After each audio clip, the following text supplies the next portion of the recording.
Good morning. Celkon mobile సమర్పించు business breakfast షోకి స్వాగతం. ఏషియన్ మార్కెట్స్లో ట్రెండ్ మిక్స్డ్గా కనిపిస్తుంది. మెజారిటీ ఆఫ్ ది మార్కెట్స్ నష్టాలు ట్రేడ్ అవుతున్నాయి. 1-2 ఇండిసెస్ మాత్రం లాభాలు ట్రేడ్ అవుతున్నాయి. So global risk off mood కొనసాగుతోంది. సో క్రూడ్ ప్రైసెస్ పతనం కొనసాగుతోంది. ఇన్ఫ్యాక్ట్ లాస్ట్ నైట్ కూడా క్రూడ్ ప్రైసెస్ 5% వరకు క్షీణించడం చూస్తున్నాం. సో ఆల్మోస్ట్ $47, $46 మధ్యలో ట్రేడ్ అవుతుంది బ్రెంట్ క్రూడ్ కూడా. సో గ్లోబల్ కన్జంప్షన్ స్లో అవుతుంది, గ్లోబల్ కన్జంప్షన్ తగ్గుతుంది కాబట్టి క్రూడ్ ప్రైసెస్ ఎంతగా పతనం అవుతున్నాయి. సో ఇది ఒక స్లో డౌన్ను ఇండికేట్ చేస్తున్న అంచనాలతోనే గ్లోబల్ ఈక్విటీస్లో ఈ మార్నింగ్ కొద్దిగా సెల్లింగ్ మనం గమనిస్తున్నాం. సో గ్లోబల్ రిస్క్ ఆఫ్ అయితే ఎస్ఎక్స్ నిఫ్టీ మాత్రం పాజిటివ్గా ట్రేడ్ అవుతుంది. సో మన మార్కెట్స్ మేబీ లాభాలతో ఓపెన్ అయ్యే అవకాశాలు ఎక్కువ కనిపిస్తున్నాయి. ఎందుకంటే పాజిటివ్ ఎకనామిక్ డేటా నిన్న వచ్చిన 2 కీలకమైన డేటా కూడా అంచనాల కంటే సంతృప్తికరంగా వచ్చాయి. డిసెంబర్ నెల కన్జ్యూమర్ ప్రైస్ ఇన్ఫ్లేషన్ సిపిఐ అంటాం. సో ఇది 5%గా నమోదైంది. మార్కెట్ అంచనా వేసిన కొంతమంది 5.2, కొంతమంది 5.6 వరకు కూడా ఉండొచ్చు అని అంచనా వేశారు. కానీ ఇది 5% నమోదై మార్కెట్ను కొంత ఆశ్చర్యపరిచింది. 4.38% మనం నవంబర్లో చూసాం. దానికంటే కొద్దిగా పెరిగినప్పుడు కూడా నవంబర్ నెల బేస్ ఎఫెక్ట్ కారణంగా అంత తక్కువగా నమోదు కావడం చూసాం. సో డిసెంబర్ సిపిఐ కూడా సంతృప్తికరంగా వచ్చింది. సో ఇక RBI any moment rate cut చేస్తుంది. ఫిబ్రవరి 3న జరిగే మీటింగ్లో కనీసం 0.25% రేట్ కట్ ఉంటుంది అన్న అంచనాలు మార్కెట్ను ముందుకు నడిపిస్తున్నాయి. అలాగే నవంబర్ నెల ఐఐపి డేటా కూడా పాజిటివ్గా వచ్చింది. 3.8%, మార్కెట్ 2.8% ఉంటుంది అనుకుంటే 1% అధికంగా నమోదైంది. ప్రత్యేకించి కొన్ని మ్యానుఫ్యాక్చరింగ్ కావచ్చు, ఎలక్ట్రిసిటీ కావచ్చు, అలాగే క్యాపిటల్ గూడ్స్ సెక్టర్ ఇన్ఫ్యాక్ట్ 6.5% నమోదు చేసింది నవంబర్ నెల వృద్ధి రేటు. అక్టోబర్లో ఇది -3.2% ఉండింది. సో క్రాంప్టన్ గ్రీవ్స్ కావచ్చు, ఎల్ఎన్టీ కావచ్చు, ఇటువంటి స్టాక్స్ అన్ని ఇవాళ భారీగా ట్రేడ్ అయ్యే వాల్యూమ్స్తో కూడిన ప్రైస్ యాక్షన్ మనం గమనించబోతున్నాం. అండ్ నేను కూడా మనం చూసాం, బుల్స్ గెలిచారు, టగ్ ఆఫ్ వార్ జరిగింది. చాలా వోల్టైల్గా జరుగుతుంది ఈ మధ్యకాలంలో ట్రేడింగ్. మార్నింగ్కి ఈవినింగ్కి అసలు పొంతన ఉండలేదు. అనూహ్యంగా నిన్న బుల్స్ది పై చేయింది. అండ్ మేబీ ఈ పాజిటివ్ డేటాని, ఎకనామిక్ డేటాని మార్కెట్స్ ముందుగానే పసిగట్టినట్లుగా అనిపిస్తుంది. ఎందుకంటే బ్యాంక్ నిఫ్టీ లీడ్ చేసింది సెకండ్ హాఫ్లో. బ్యాంక్ నిఫ్టీ ఆల్మోస్ట్ 0.85% లాభంతో 158 పాయింట్స్ లాభంతో క్లోజ్ కావడం చూసాం. అండ్ గ్లోబల్ మూడ్ను పక్కకు పెట్టి మరి మన మార్కెట్స్ నిన్న లాభాలతో క్లోజ్ అయ్యాయి. సో ఒక డీకప్లింగ్ ట్రెండ్కు నిన్న బీజం పడిందా అన్న అనుమానాలు కూడా వస్తున్నాయి. కొంత మనం గ్లోబల్ క్యూస్ని ఇక్కడ నుంచి మరీ ఏదేదో పెద్ద క్రైసిస్ అయితే తప్ప చిన్న చిన్న క్యూస్ను అంతగా పట్టించుకోకుండా మన డొమెస్టిక్ క్యూస్ ఆధారంగానే ఎక్కువ కదులుతాయన్న అంచనాకు నిన్న కొంత అనుమానాలు వస్తున్నాయి. ఎఫ్ఐ నెంబర్ కూడా మనం చూస్తే పాజిటివ్గా ఉంది. నిన్న ఆల్మోస్ట్ 245 crores వర్త్ స్టాక్స్ను క్యాష్ మార్కెట్స్లో తీసుకున్నారు. సో రిస్క్ ఆఫ్ కంట్రీస్ జాబితా ఏదైతే ఉందో అందులో బహుశా ఇండియా లేదు అన్న అభిప్రాయానికి ఎఫ్ఐఎస్ వస్తున్నారా, ఇది కూడా మేబీ నెక్స్ట్ ఫ్యూ సెషన్స్లో మనకు అర్థమవుతుంది. నిఫ్టీ మాత్రం 8400, 8450 ఈ కంజెషన్ జోన్ ఏదైతే ఉందో ఈ జోన్ నుంచి మేబీ బయటపడితేనే ఒక డెఫినెటివ్ అప్వర్డ్ మూవ్ ఉంటుంది. అదర్వైజ్ అక్కడ నుంచి వెనక్కి వస్తే మాత్రం మేబీ టెక్నికల్ టర్మ్స్లో చెప్పాలంటే లోవర్ టాప్ ఫామ్ అవుతుంది. సో బ్యాంక్ నిఫ్టీ ఇక ఆల్ టైమ్ హైకి దగ్గరలో ఉంది. మళ్ళీ మరోసారి 2% పెరిగితే ఇక్కడ నుంచి బ్యాంక్ నిఫ్టీ ఆల్ టైమ్ హైకి చేరుతుంది. సో మేబీ వడ్డీ రేట్లు తగ్గింపు అంచనాలు కావచ్చు, ఆర్ పాజిటివ్ ఎకనామిక్ డేటా కావచ్చు, ఇవన్నీ కూడా లీడర్షిప్ సెక్టర్ డెఫినెట్గా మనం పదే అనుకుంటుంది. 2015 బ్యాంకింగ్ స్టాక్సే లీడ్ చేస్తాయి, బ్యాంకింగ్ సెక్టరే లీడ్ చేస్తుందని. అది ప్రైవేట్ సెక్టర్ బ్యాంక్సా, పబ్లిక్ సెక్టర్ బ్యాంక్స్ అన్నది వాళ్ళ బిజినెస్ ప్లాన్స్ని బట్టి ఆధారపడి ఉంటుంది. ఆయా బ్యాంక్స్ ఎంత అగ్రెసివ్గా బిజినెస్ చేస్తాయనే అంశంపై ఆధారపడి ఉంటుంది. ఎందుకంటే పబ్లిక్ సెక్టర్ బ్యాంక్స్ సంబంధించి ప్రస్తుతానికి కనిపిస్తున్న నెగిటివ్ అంశం, వాళ్ళ క్యాపిటల్ చాలా అవసరం. ఇంకా క్యాపిటల్ బేస్ పెంచుకోవాలి, క్యాపిటల్ను మరింత రైజ్ చేయాలి. అది జరిగితేనే వాళ్ళ బిజినెస్ ఎక్స్పాండ్ చేయగలరు. అదర్వైజ్ బ్యాంక్స్కి డైరెక్ట్గా క్యాపిటల్తో రిలేషన్షిప్ ఉంటుంది, బిజినెస్కి క్యాపిటల్కి. సో ఇంతకంటే తక్కువ క్యాపిటల్ ఉంటే మీరు ఎంతకంటే ఎక్కువ బిజినెస్ చేయడానికి వీల్లేదు అన్నది బ్యాంకింగ్ నామ్స్ అనమాట. సో ఇది ప్రైవేట్ సెక్టర్ బ్యాంక్స్కు ప్రస్తుతం అనుకూలంగా ఉంది. ఎందుకంటే ఆయా బ్యాంక్స్ ఐసిఐసిఐ కావచ్చు, హెచ్డిఎఫ్సి కావచ్చు, ఇటువంటి బ్యాంక్స్ అన్ని కూడా వాళ్ళ క్యాపిటల్ చాలా స్ట్రాంగ్గా ఉంది. క్యాపిటల్ అడిక్వసీ రేషియో అంటాం. సో క్యాపిటల్ అడిక్వసీ రేషియో స్ట్రాంగ్గా ఉన్న బ్యాంక్స్ ప్రైవేట్ సెక్టర్ బ్యాంక్స్ ప్రస్తుతానికి. సో మేబీ ప్రైవేట్ సెక్టర్ బ్యాంక్సే లీడ్ చేయొచ్చు కూడా రాబోయే రోజుల్లో మార్కెట్ మూవ్మెంట్స్ను. సో నిన్న కూడా చూసాం మనం ఐసిఐసిఐ, హెచ్డిఎఫ్సిలో డెలివరీ బేస్డ్ బయింగ్ రావడంతోనే మార్కెట్స్ సెకండ్ హాఫ్లో బ్యాంక్ నిఫ్టీ కావచ్చు పెరగడం చూసాం. సో ప్రస్తుతానికి కనిపిస్తున్న ట్రెండ్ వడ్డీ రేట్ల పెంపు ఇకపై ఉండబోతోంది. మేబీ బడ్జెట్ ముందు ఒక 0.25%, బడ్జెట్ తర్వాత మరొక 0.25% కూడా ఉండొచ్చన్న అంచనా ఉంది. ఈ పరిస్థితి గురించి అనలిస్ట్ ఏమంటున్నారో అడిగి తెలుసుకుందాం. సో పాజిటివ్గా వచ్చింది మనకు ఎకనామిక్ డేటా నిన్న, చాలా చాలా స్ట్రాంగ్ ఐఐపి డేటా వచ్చింది. అలాగే ఇన్ఫ్లేషన్ నెంబర్ తక్కువగా వచ్చింది. ఇవన్నీ మార్కెట్స్ మీద ఎటువంటి ప్రభావం చూపిస్తాయి? ఆబ్వియస్లీ పాజిటివ్ గానే ఉంటాయండి. ఎందుకంటే మనకి గతంలో ఇంటర్నేషనల్ డేటా తప్పించి డొమెస్టిక్ యూస్ ఎప్పుడు కూడా మనకి నెగిటివ్ గా లాస్ట్ 2-3 months లో కనిపించలేదు. But definitely month on month చూసుకుంటే నిన్న వచ్చిన ఎస్పెషల్లీ ఐఐపి డేటా కానివ్వండి, సిపిఐ డేటా కానివ్వండి, it's extremely positive for the market. మనకి నెక్స్ట్ ఫ్యూ వీక్స్ లో ఈ రిజల్ట్ సీజన్ అంతా అయిన తర్వాత కేపెక్స్ ఫార్మేషన్ డెఫినెట్లీ ఇప్పుడు గుజరాత్ సమ్మిట్ ఇప్పుడే జరుగుతుంది. And after that several states are also going in for investor summit. ఇలా మనకి క్యాపిటల్ ఫార్మేషన్ అనేది నెక్స్ట్ మేబీ 3 to 6 months లో డెఫినెట్లీ చాలా స్ట్రాంగ్ గా ఉండే అవకాశం ఎక్కువ కనిపిస్తుందండి. సో ఐదర్ ఎఫ్డిఐ అనండి లేకపోతే ఎఫ్ఐ ఫ్లోస్ అనండి, ఆబ్వియస్లీ మనకి డీకప్లింగ్ అనేది it's very very positive and imminent. So ఈ కారణం మూలన మనకి నెక్స్ట్ ఫ్యూ డేస్ లో కొద్దిగా రిజల్ట్ సీజన్ లో ఏదైతే సెక్టర్స్ మంచి రిజల్ట్స్ చూపిస్తాయో అండ్ కంపెనీ స్పెసిఫిక్ రిజల్ట్స్ బాగుంటే మాత్రం definitely I think one should buy in to the markets అండి. Maybe not fully, maybe 1 or 2 price points లో ఫస్ట్ కొనడానికి రెడీ అవ్వాలి. In case of worst case scenario international data మూలాన ఏదైనా market లో కొద్దిగా మేజర్ కరెక్షన్స్ వస్తే మాత్రం డెఫినెట్లీ ఫుల్లీ లోడెడ్ ఉండాలి. అప్పుడు థర్డ్ ప్రైస్ పాయింట్ లో కూడా కొనొచ్చు. So in my opinion next few weeks are going to be very interesting అండి. And they will give enough opportunities. Front lines పక్కన పెడితే మిడ్ క్యాప్స్ లో నిన్న కూడా మనం చాలా స్ట్రాంగ్ యాక్షన్ చూసాం. And even small caps which have reasonably good managements and balance sheets. So అటువంటి కంపెనీస్ లో తప్పకుండా investors should take the first opportunity to load the stocks అండి. నెక్స్ట్ 3-4 weeks లో అన్ని రిజల్ట్స్ కూడా మనకు వచ్చేస్తాయి. So by about 15th of February, so definitely one should buy in to the stocks, especially finance stocks కి. I think నిన్న వచ్చిన data ప్రకారం they will be a lot of sentiment booster. So NBFCs కానివ్వండి, housing finance companies కానివ్వండి, banks both private as well as some of the public sector banks, వీటన్నిటిలో కూడా every dip calls for a very strong by అనే చెప్పొచ్చండి. So mutual funds lead చేసిన ఈ మధ్య market మూవ్స్ను FIs వెనకంజ వేస్తున్నా కూడా డొమెస్టిక్ ఇన్స్టిట్యూషనల్ ఇన్వెస్టర్స్ ప్రత్యేకించి mutual funds and of course insurance companies ఇవి ముందుకు వస్తున్నాయి. సో మ్యూచువల్ ఫండ్ పెర్ఫార్మెన్స్ రాబోయే రోజులు ఏ విధంగా ఉంటుంది అనుకుంటున్నారు? ముందుగా అండి మీరు చెప్పినట్టుగా డీకప్లింగ్ ఆర్ కప్లింగ్ ఇద్దరు technical terms, but few factors చాలా మంచి పాజిటివ్ ఫ్యాక్టర్స్ ఏంటంటే, one is at the Indian market you have a good leadership. Second is decrease in oil prices. Oil prices almost $50 తగ్గింది. సో ఆ $50 తగ్గించబడి almost 3 lakh crores is savings for Indian consumers or probably Indian markets. And ఒక indicator ఏంటంటే this 3 lakh crores which is a saving probably is slowly a small portion 10% or probably even 5% is moving to Indian markets. So అందుకోసం మీరు చూసినట్టుగా domestic institutional investors కానీ are lot of retail investors are entering in to the equity markets.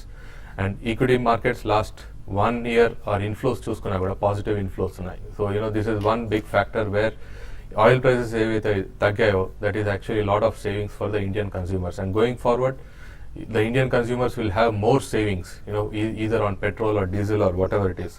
ఇంకొకటి interest rates ఏవైతే తగ్గుతున్నాయో మీరు ఫిబ్రవరి అంటున్నారు expectation of 0.25 or 0.5 is very good positive for the market and for the investors.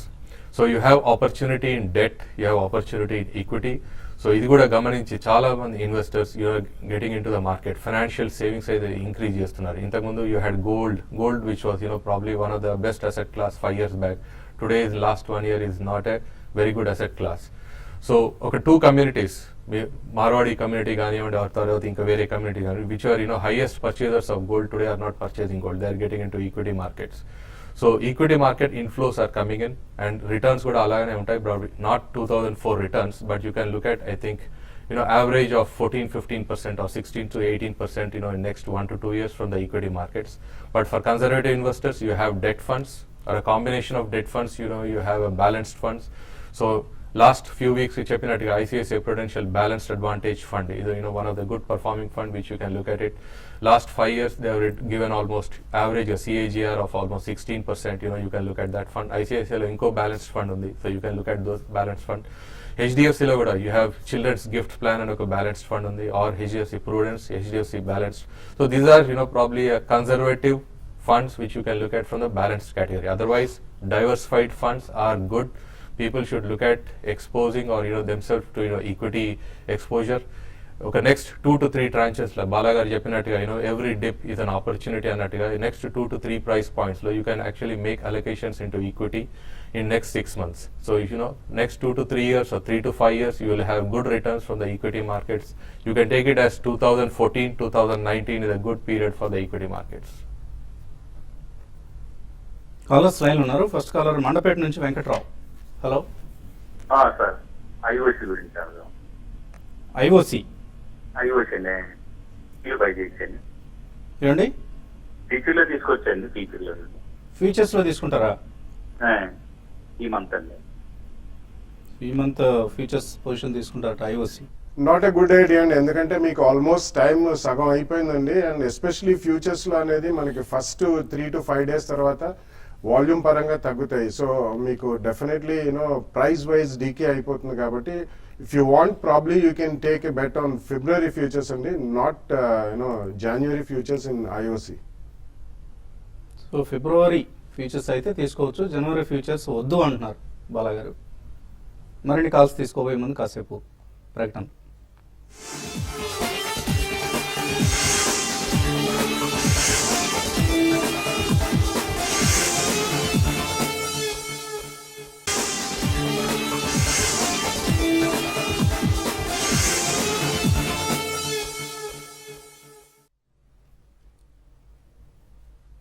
Celkon mobile సమర్పించు business breakfast షోకి స్వాగతం. తర్వాత కాలర్ లైన్ ఉన్నారు Srinivas. Hello sir, good morning sir. Good morning sir, good morning Bala garu. Good morning అండి, చెప్పండి sir. Sir, యామ్టెక్ auto 210 రూపాయల్లో కొన్నాను sir. యామ్టెక్ India 100 రూపాయల్లో కొన్నాను సార్. ఎల్ఎన్టీ ఫైనాన్స్ 80 రూపాయల్లో కొన్నాను సార్. ఈ 3 స్టాక్స్ లాంగ్ టర్మ్ హోల్డ్ చేయమంటారా, నేను నన్ను షిఫ్ట్ అవ్వమంటారా మార్చేసి? కొద్దిగా సజెషన్ ఇవ్వండి sir. Yeah, Amtek auto, Amtek India going forward ఎప్పుడో ఒకప్పుడు విలీనం అవ్వడానికి వాళ్ళ ప్రయత్నాలు కూడా చేస్తున్నారండి, though it's not in the public domain. కాకపోతే ఆటో యాన్సిల్లో it's one of the strongest company. కొంచెం డెడ్ బర్డెన్ ఉంది, కానీ లాస్ట్ ఇయర్ వాళ్ళు ఒక పెద్ద ప్లేస్మెంట్ డెట్ పరంగానే మంచి రీజనబుల్ రేట్లో చేశారు కేకేఆర్తో. కాబట్టి ఆమ్టెక్ ఇండియా రెండు ఉంచమని చెప్తానండి. గోయింగ్ ఫార్వర్డ్ ఒకవేళ మీరు డైవర్సిఫైడ్ ఏదైనా చేయాలంటే నాన్ బ్యాంకింగ్ ఫైనాన్షియల్ సర్వీసెస్ కంపెనీలో కానీ ప్రైవేట్ సెక్టర్ బ్యాంక్లో కానీ కొద్దిగా పెట్టుకోండి. ఉన్న స్టాక్ మాత్రం ఉంచమని చెప్తానండి. తర్వాత కాలర్ హైదరాబాద్ నుంచి రమేష్. హలో నమస్కారం వసంత్ గారు. నమస్తే అండి. నేను సూర్యప్రకాష్ గారిని వాళ్ళ అడగాల్సిన క్వశ్చన్ ఒకటి మ్యూచువల్ ఫండ్స్ మీద. సార్ నమస్కారం సార్. నమస్తే అండి. సార్, నా దగ్గర మ్యూచువల్ ఫండ్స్ నేను 2.5 years నుంచి ఇన్వెస్ట్ చేస్తున్నానండి. రీసెంట్ గా mid and small cap start చేశానండి. అంటే ఇవాళ అన్ని ఆడటం టైం చాలు కనుక నేను లార్జ్ క్యాప్ ఏ ఇన్వెస్ట్ చేస్తానో చెప్తాను సార్. కంటిన్యూ చేయొచ్చో చెప్పండి sir please. DSP BlackRock ఒకటి అండి, HDFC top 200, ICICI Prudential focus blue chip fund అండి. ఇవి నా లార్జ్ క్యాప్ లో ఉన్నాయండి. మిడ్ అండ్ స్మాల్ క్యాప్ లో BNP Paribas mid cap, ICICI Prudential value discovery, Reliance small cap fund ఇవి నేను స్టార్ట్ చేశాను. రీసెంట్ గా 3 installments అయిపోయానండి. నేను 5 years హొరైజన్ తో ఎన్ని స్టార్ట్ చేశాను సార్. ఇవి నేను కంటిన్యూ చేయొచ్చా సార్ ఇవి నేను? తప్పకుండా అండి. All 3 in large cap, all 3 in mid cap ఏదైతే మీరు చేస్తున్నారో మొత్తం 6 ఫండ్స్ కంటిన్యూ చేయండి. బట్ కంటిన్యూస్ గా మీరు నెక్స్ట్ 5 years చేస్తే బాగుంటుంది. ఈ ఒకటి మాత్రం ఈ లాస్ట్ 3 years ఏదో లాస్ట్ 1 year రిటర్న్స్ ఏవైతే వచ్చాయో మిడ్ క్యాప్ స్మాల్ క్యాప్స్ లో, ఆ రిటర్న్స్ పరంగా ఉద్దేశపరంగా చేస్తే కాదు. So you continue for next at least 3 to 5 years. Chaitanya Visakhapatnam నుంచి. Hello Chaitanya. Good morning sir. Good morning, అడగండి సార్. కరెంట్ లెవెల్స్ లో అదానీ ఫ్యూచర్, వైఎన్డీసీ ఫ్యూచర్ తీసుకోవచ్చు సార్ షార్ట్ టర్మ్ కోసం 3 to 4 months. అదాని ఏది? Adani power, sorry Adani power, ONGC. ONGC అయితే డెఫినెట్గా అవాయిడ్ చేయండి. ఎందుకంటే క్రూడ్ ప్రైసెస్ ఈ రకంగా పడుతున్నప్పుడు ఓఎన్జీసీ కానీ కేఎన్ కానీ ఇటువంటి కంపెనీస్ కోలుకోవడం కష్టం అండి. ఫ్యూచర్స్లో ఎటువంటి తీసుకోకండి ఓఎన్జీసీ అయితే. అదానీ పవర్ ఏదైనా ప్లే చేయొచ్చా? No, even Adani power, these are all large cap stocks అండి. పవర్ కంపెనీస్ కి యూజువల్లీ ఈక్విటీ చాలా పెద్దగా ఉంటుంది కాబట్టి మీకు ఫ్యూచర్స్ లో కూడా అంత లాభసాటిగా ఉండవండి. కాబట్టి మీరు ఒకవేళ ఫ్యూచర్స్ లో తీసుకోవాలంటే private sector banks, there are very good banks, so అటువంటివి యూ కెన్ అటెంప్ట్ అండి. 3 to 4 months అంటున్నారు కాబట్టి ఎస్పెషల్లీ ఇంట్రెస్ట్ రేట్ కట్ మొదలైతే మాత్రం బ్యాంకింగ్ అండ్ ఫైనాన్షియల్స్ లో చాలా యాక్షన్ ఉంటుంది. సో అదానీ పవర్ బదులు I think you can get in to some of the finance sector companies. తర్వాత కాలర్ కోటేశ్వరరావు లైన్ ఉన్నారు. Hello, sir morning sir. Morning అండి, అడగండి. నేను హిమాచల్ ఫ్యూచరిస్టిక్ స్టేట్స్ 5,000 షేర్లు కొన్నాను సార్ 1785లో. కొద్దిగా దాని గురించి ఏమైనా చెప్పాలి సార్? హిమాచల్ ఫ్యూచరిస్టిక్ ఈ మధ్య బాగా యాక్టివ్గా ఉన్న కౌంటర్ అండ్ కొంత ఇంత ముందు స్పెక్యులేషన్ ఎలిమెంట్కి కొద్దిగా ఇప్పుడు ఫండమెంటల్ స్ట్రెంత్ కూడా కొద్దిగా కలిసింది. యా, కొద్దిగా, కానీ but it's also high equity company అండి కాబట్టి తీసుకున్నా కానీ మీరు కొద్దిగా జాగ్రత్తగా ఉండాలండి.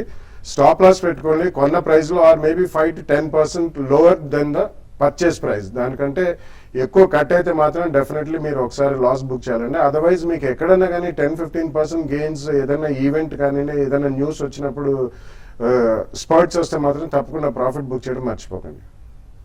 మేబీ స్టాప్ లాస్తో హోల్డ్ చేయండి మీ హిమాచల్ ఫ్యూచరిస్టిక్ షేర్లను. నరేష్ కుమార్ అడుగుతున్నారు, బజాజ్ కార్ప్ ఈ లెవెల్లో తీసుకోవచ్చా?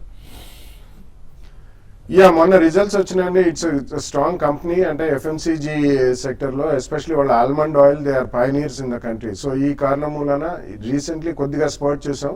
కొంచెం రియాక్ట్ అయిన తర్వాత మేబీ 5-10%. ఈ మధ్య కాలంలో ఎఫ్ఎంసీజీ కంపెనీస్ అన్ని చాలా స్ట్రాంగ్ ఉన్నాయి. హిందుస్థాన్ యూనిలివర్ పెరిగింది కాబట్టి all the others are also strong. So మీరు 2 price points లో కొనండి with 10 to 15% difference. KVS Lakshmi అడుగుతున్నారు, యూనిక్ ఆర్గానిక్స్, టిఎఫ్సిఐఎల్ ఈ రెండు 500 షేర్స్ ఈచ్ కొన్నారు. ఫండమెంటల్ మంచి companies. Unique Organics I don't track అండి. టిఎఫ్సిఐఎల్ ఈ మధ్య బాగా పెరిగిందండి కాబట్టి కొంచెం కేర్ఫుల్ గా ఉండాలి. ఒకసారి రియాక్ట్ అయిన తర్వాత you can take a position. Mohan Rao, Britannia, Emami, Dabur, HAL వీటిలో లాంగ్ టర్మ్ కోసం ఏ స్టాక్ లో ఎంటర్ కావచ్చు? All the 4 are excellent stocks అండి. The choice is very good కాబట్టి కొద్దిగా డైవర్సిఫై అవుతుంది రిస్క్. మీరు 4 స్టాక్స్ లో కూడా కొంచెం 1/4 ఆఫ్ ద అమౌంట్ 4 స్టాక్స్ లో పెట్టండి. ఎవరు అంటున్నారు హెచ్ఏఎల్ ఒకసారిగా 900 లాస్ట్ ఫ్యూ ట్రేడింగ్ సెషన్స్ లో బాగా పెరిగింది. సో క్రూడ్ ప్రైస్ పట్టడం అనేది అనూహ్యంగా కొన్ని సెక్టర్స్ కు, ఎఫ్ఎంసీజీ కి క్రూడ్ కి ఈ మధ్య దాకా ఎవరు పెద్దగా రిలేషన్షిప్ ఆలోచించలేదు. కానీ హెచ్ఏఎల్ పరిస్థితి తీసుకుంటే క్రూడ్ అండ్ పామ్ ఆయిల్ ఈ రెండే దానికి ప్రధానమైన ఇంగ్రీడియంట్స్. సో దాంతో ఆల్ బ్రోకింగ్ కంపెనీస్ ఇప్పుడు ఈ స్టాక్స్ ను రేటింగ్స్ అప్గ్రేడ్ చేస్తున్నాయి. రంగయ్య ఆదోని నుంచి ప్రైమ్ ఫోకస్ 20% పెరిగింది నిన్న. ఆయన బయింగ్ ప్రైస్ దగ్గరగా వచ్చినట్టు ఏం చేయాలి ఇప్పుడు? Sell or hold? I think you should hold అండి. బేసిక్లీ ఇటువంటి స్టాక్స్ లో కొంచెం లాంగ్ టర్మ్ వ్యూ ఉండాలి. ఎందుకంటే వీళ్ళు high density graphics and VFX లో చాలా strong players and they are one of the top in the country, number 1 and also in the world. So మీరు కొంచెం ఓపికతో దాన్ని ఉంచుకోండి. తాటి శ్రీను హైదరాబాద్ నుంచి, బిల్ కేర్ 45 రూపాయల్లో తీస్తున్నారు, ఇప్పుడు 65 అయింది, హోల్డ్ చేయొచ్చా? మీరు కొన్న ప్రైస్ లో స్టాప్ లాస్ పెట్టుకుని మెయింటైన్ చేయండి.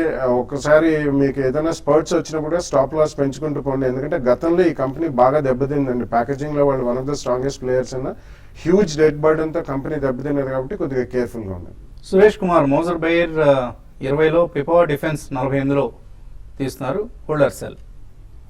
పిపవా defence I think you should hold అండి. బట్ మోజర్ బైర్ ఎక్కడైనా స్పర్ట్స్ వచ్చినప్పుడు మాత్రం ప్రాఫిట్ బుక్ చేయండి.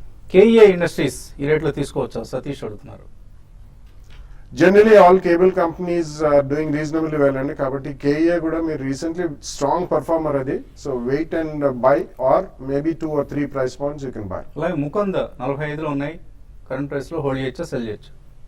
ప్రాఫిట్ లో ఉంటే మాత్రం మీరు సెల్ చేయమని చెప్తారు. ఎందుకంటే ఓవరాల్ మెటల్ ప్యాక్ అంత బాగా రాణించే అవకాశం లేదు. ఫస్ట్ సోర్స్ సొల్యూషన్స్ 42లో హోల్డ్ చేస్తున్నారు, Jayaram Reddy, sell or hold? I think on trading jump you should come out of this stock అండి. డి కరుణాకర్ అడుగుతున్నారు, వాల్చంద్ నగర్ 92లో కొన్నారట, ఇప్పుడు ఏం చేయాలి?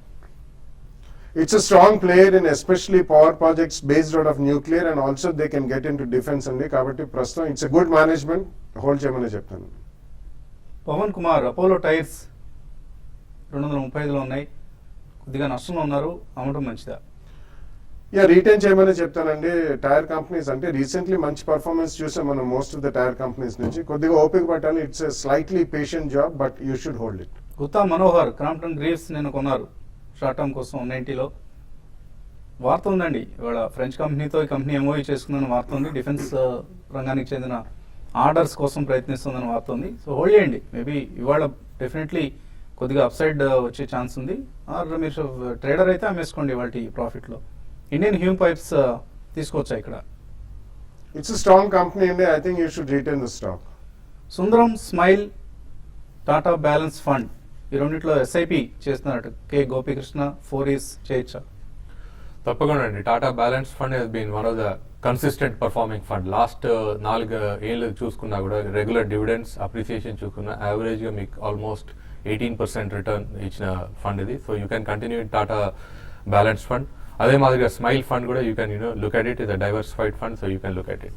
నాగరాజు అడుగుతున్నారు 1.5 lakhs ఇన్వెస్ట్ చేస్తారట ఏటీసీ బెనిఫిట్ కోసం. ఏ ఈఎల్ఎస్ఎస్ స్కీమ్ సజెస్ట్ చేస్తారు?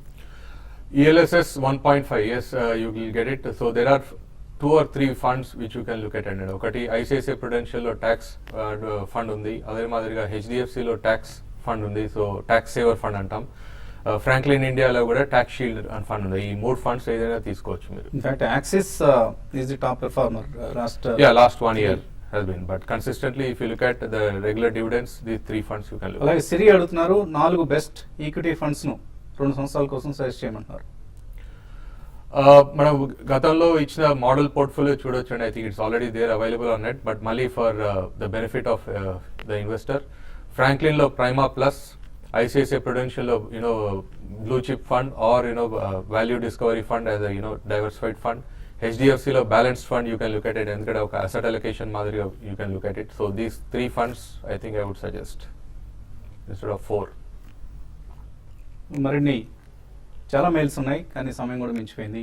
అండ్ రేపు ఎల్లుండి అలాగే శుక్రవారం, బుధ గురు శుక్రవారాలు 3 రోజులు కూడా బిజినెస్ బ్రేక్ఫాస్ట్లో మార్కెట్స్ బదులు ఇతర బిజినెస్ అంశాలను తీసుకోవడం జరుగుతుంది. అంశాన్ని దయచేసి గమనించండి. సో మధ్యాహ్నం కార్యక్రమాలు మాత్రం యథావిధిగా ఉంటాయి బుధ గురు శుక్రవారాల్లో. సో ఈ అంశాన్ని దయచేసి గమనించండి. ఎవరైనా డిసప్పాయింట్ అయితే క్షమార్పణలు. ఇది ఇవాళ బిజినెస్ బ్రేక్ఫాస్ట్లో. మధ్యాహ్నం 1:30కు స్మార్ట్ న్యూస్లో మళ్ళీ కలుద్దాం.